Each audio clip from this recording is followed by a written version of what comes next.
பலுசிஸ்தான் தனிநாடு கோரிக்கையை பலுசிஸ்தான் விடுதலை அமைப்புகள் பல ஆண்டுகளாக முன்வைத்து வந்துள்ளனர். பெரும்பான்மை இஸ்லாமியர்களும் சீக்கியர்களும் அரபியர்களும் சிறுபான்மை இந்துக்களும் இங்கே வாழ்ந்து வருகின்றனர். கிழக்கு பாகிஸ்தானிலிருந்து வங்கதேசம் பிரிந்த பொழுது வங்க மொழி தவிர்த்து உருது மொழி அங்கே திணிக்கப்பட்டதால் நாடு பிரிவினை ஏற்பட்டது. அதேபோல் என்ன காரணத்திற்காக பலுசிஸ்தான் தனிநாடு கோரிக்கையை முன்வைக்கிறது? தனிநாடு பிரகடனத்தை பலுசிஸ்தான் கிளர்ச்சியாளர்கள் அறிவித்ததோடு அரசு அலுவலகங்களில் பாகிஸ்தான் கொடியை அகற்றிவிட்டு பலுசிஸ்தான் கொடியை ஏற்றி வருகின்றனர். பாகிஸ்தானை இந்தியா தாக்கினால் நாங்கள் இந்திய ராணுவத்திற்கு உதவியாக செயல்படுவோம் என பலுசிஸ்தான் விடுதலை ராணுவம் என்ற கிளர்ச்சி படை தெரிவித்துள்ளது. இந்தியா பாகிஸ்தான் போர் நடைபெற்று வந்த இந்த நிலையில் இந்த உள்நாட்டு போர் பாகிஸ்தானுக்கு மேலும் தலைவலியை ஏற்படுத்தியுள்ளது. பாகிஸ்தானின் மிகப்பெரிய தென்மேற்கு மாகாணமான பலுசிஸ்தானை தனிநாடாக அறிவிக்க பலுசிஸ்தான் விடுதலை அமைப்பு அரை நூற்றாண்டாக ஆயுதம் ஏந்தி போராடி வருகின்றன.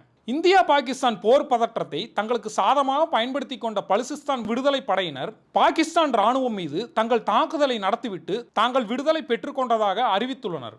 பாகிஸ்தான் அரசின் ஆட்சி மொழியான உருது மொழி இவர்களுக்கு பிரதான மொழி இல்லை. பலுசிஸ்தானியர்களுக்கு பலுச் மொழி தான் பிரதான மொழி. இதுவே மிகப்பெரிய கலாச்சார இடைவெளியை காட்டுகிறது. அது மட்டுமின்றி ஆப்கான் ஈரான் பண்பாட்டின் தாக்கம் கொண்டவர்கள் பலுசிஸ்தான் மக்கள். பாகிஸ்தானில் உள்ள 4 மாகாணங்களில் மிகப்பெரிய மாகாணம் தான் இந்த பலுசிஸ்தான் மாகாணம். பாகிஸ்தான் மக்கள் தொகையில் சுமார் 6% மக்கள் பலுச் பகுதியில் உள்ளனர். அதாவது 25 கோடி பாகிஸ்தான் மக்கள் தொகையில் சுமார் 1.5 கோடி பேர் இங்கே வசிக்கின்றனர். எண்ணிக்கையில் குறைந்த அளவில் இருந்தாலும் பாகிஸ்தானின் நிலப்பரப்பில் சுமார் 45% கொண்ட மிகப்பெரிய மாகாணம் இந்த பலுசிஸ்தான் தான். கனிமங்கள் கொட்டி கிடக்கும் இடம் இந்த பலுசிஸ்தான். இந்த மாகாணத்தின் பெரும் பகுதி கடும் குளிர் நிறைந்த பாலைவனம். பாரசீகத்தை கைப்பற்றிய அரேபியர்கள் பலுசிஸ்தான் மீது படையெடுத்து பலூச்சி மக்களை இஸ்லாமிற்கு மதம் மாற்றினர். கிபி 17ஆம் நூற்றாண்டு முதல் 1948 சுதந்திரம் முன்பு வரை பலுசிஸ்தான் பிரித்தானிய இந்திய அரசின் கீழ் ஒரு சமஸ்தானமாக விளங்கியது. 1947ஆம் ஆண்டு ஆகஸ்ட் 11ஆம் தேதி பலுசிஸ்தான் மாகாணம் ஆங்கிலேயரிடமிருந்து சுதந்திரம் பெற்றது. அதன் பின் 1948ஆம் ஆண்டு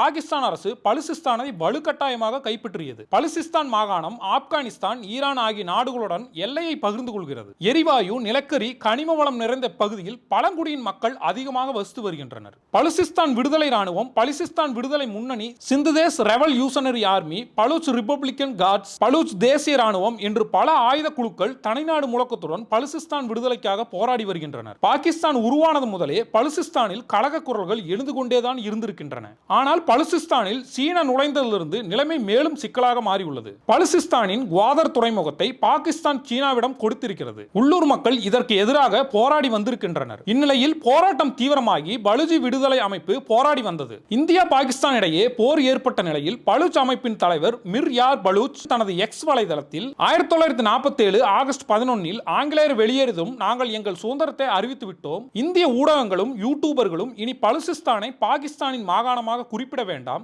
பாகிஸ்தானியர்கள் அல்ல நாங்கள் பலுசிஸ்தானியர்கள். பலுசிஸ்தான் குடியரசாக எங்களை உலகம் அங்கீகரிக்க வேண்டும். பலுசிஸ்தான் தூதரகத்தை டெல்லியில் அமைக்க இந்தியா அனுமதி தர வேண்டும். ஐநாவும் எங்களை தனிநாடாக அங்கீகரிக்க வேண்டும் என கூறியுள்ளார். அவர் இவ்வாறு கூறியது சமூக ஊடகங்களில் வைரலாகி வருகிறது. பலுசிஸ்தான் விடுதலை படை செய்தி தொடர்பாளர் ஜியன் பலுச் கூறியதாவது: பலுசிஸ்தான் விடுதலையை குறிக்கோளாக வைத்து மட்டுமே நாங்கள் செயல்பட்டு வருகிறோம். கடந்த வாரத்தில் மட்டும் பாகிஸ்தானின் பலுசிஸ்தான் மாகாணத்தின் 51 இடங்களில் 71 ஒருங்கிணைந்த தாக்குதல்களை நடத்தியுள்ளோம். பாகிஸ்தான் ராணுவம், உளவு மையங்கள் மட்டுமின்றி உள்ளூர் காவல் நிலையம், கனிம போக்குவரத்து வாகனங்கள், தேசிய நெடுஞ்சாலை உள்கட்டமைப்புகளை குறிவைத்து தாக்குதல் நடத்தினோம் என்றார். இந்தியாவுக்கு எதிராக காஷ்மீர் விவகாரத்தை பாகிஸ்தான் கையில் எடுப்பது போன்று இனி பாகிஸ்தானுக்கு எதிராக பலுசிஸ்தானை வைத்து இந்தியா காய் நகர்த்தும் என்று அரசியல் விமர்சகர்கள் கூறுகிறார்கள்.